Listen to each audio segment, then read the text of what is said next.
give him no rest till he establish and till he make Jerusalem a praise on earth. Anytime you want a blessing that will be continuous, don't let your prayer altar to die.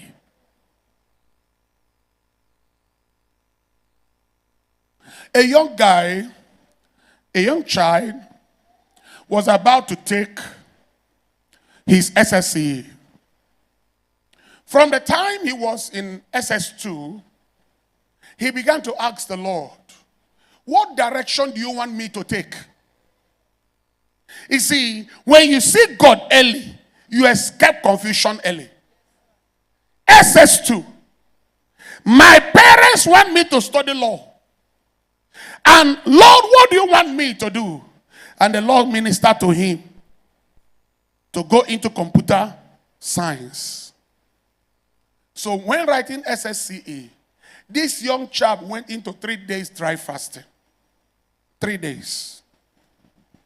Then you see that when the devil wants to empty a man's life, he makes you feel you're too young. I'm young. I don't have need for all this prayer. When we get to the river, we'll cross it. You're only speaking English. When the practical will come, you know that it's not easy to cross a river. A young child get into God. 3 days dry fasting. Lord, pattern my way. And the Lord told him clearly, computer science. So he was having this back and forth with the parents. The parents want him to study law. The parents want him to study law. Himself said God told him computer science. He wrote the first jam, he failed. Second jam, he failed. Third jam, he failed. By then, his mates were already third year in the university. He was still a jam candidate. On the fourth one, he said to the Lord, if you're the one that said I should study computer science, give me the jam. And he wrote the jam and got the jam cleared, and admission was given to him. The father was not excited with that. The mother managed whatever result he got. They said, okay, instead of you to be a nuisance here, go to university. He entered. He was in second year and started producing some certain crazy apps. In second year, he became a guru in computer. People began to consult him in second year. In second year, he pulled himself out of the parents' responsibility. He was rich enough to take care of himself. Even send money to parents. No Yahoo. Clear computer work. Because Yahoo is a league of computer. There are the affiliate marketing in computer. There are other packages in computer that is not only by frauding people. There are other clean, legit computer things. In TikTok, people go on content creating, very standard. There are some people that will sit down, they will bring us some topic, they discuss it. Many are making $1,000, $5,000. Am I right? Am I right? Now, if you can make $5,000 in TikTok, in YouTube, and in Facebook, what am I looking for to fraud you and defraud you before I make money? I can only hold on to that which is legit and use it and better my life. So this guy was making good money and was so mindful of what God sent him to go and study. How did I go to know about this testimony? I went to minister in a church, and a young man came with a keyboard. And that keyboard worth about 1.something million naira as a vow he made to God. I was looking at the young man, I called the pastor. Pastor, where is this young man getting this kind of money that he can purchase a keyboard worth about 1.6 or 1.something million to give to church? And the man of God reliably told me and said, at the close of service, I will invite this young man to you. He brought the young man to the office, I interviewed him. Are you not into fraud? He said, no, no, no, no, no. Are you into Bitcoin? He said, no, no, no, no, no. He creates websites for people. And companies come to him. And he trains a lot of people. And he makes his money. And he said, this is the... Most of them are misbehaving. Most of them are smoking. Most of them are into dirty life. But somebody at that tender age understood the power of prayers. Not up to 20 years. He has made the first million. Legit. Clean.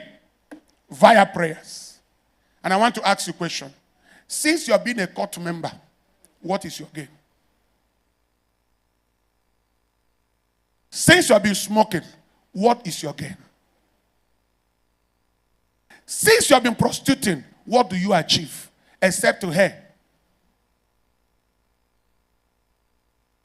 Don't you see that they that seek the Lord will not be left unguided? Prayer is a direct communication between man and God.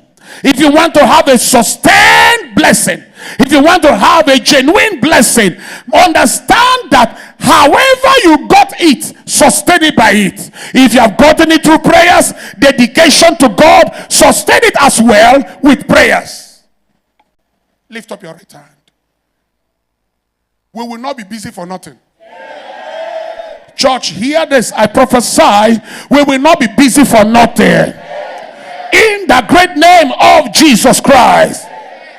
Now, you must have a desire to pray. You must have a desire to pray. If you don't have a desire to pray, prayer will mean nothing to you. In Luke chapter 11 and verse number 1. Luke chapter 11 and verse number 1.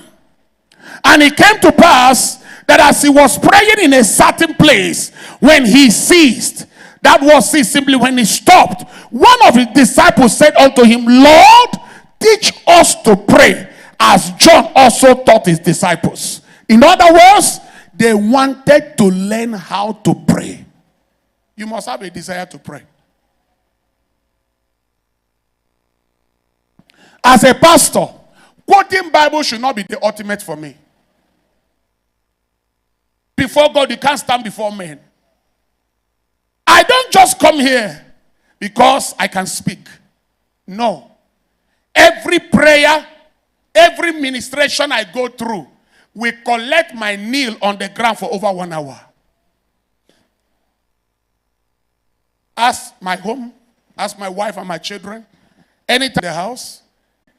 And throughout you are going to stay in Waterfall, you cannot eat anything meat. Because the monks there don't eat meat. The only thing you eat is fish.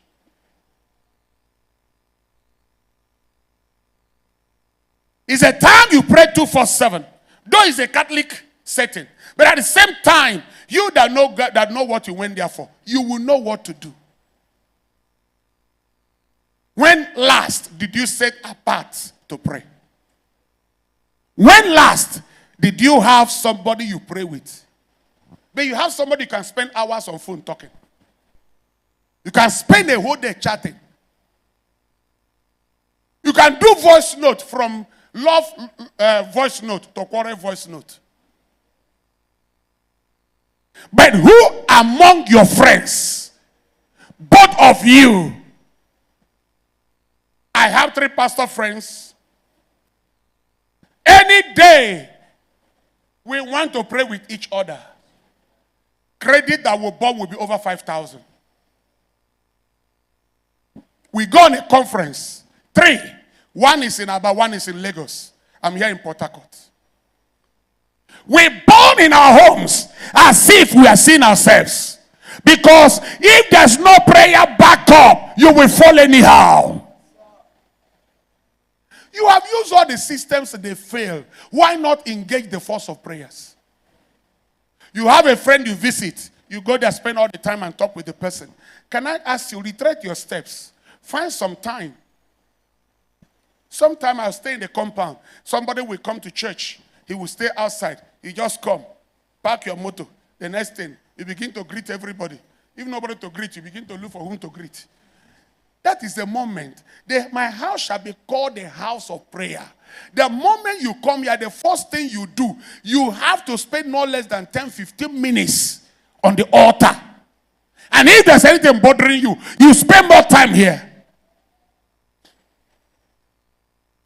You come to rehearsal. People have not come. You can't even enter church and pray. You stay outside and be pressing your phone. You don't know that is the best time for you to put this in order through prayers. Who motivates you to pray? Do you really have anybody that motivates you to pray? Wife, do you motivate your husband? Husband, do you motivate your wife? Children, do you motivate your parents? If there are motivation, do you meet somebody here who is your prayer partner? Let me ask you now, who is your prayer partner? It will amaze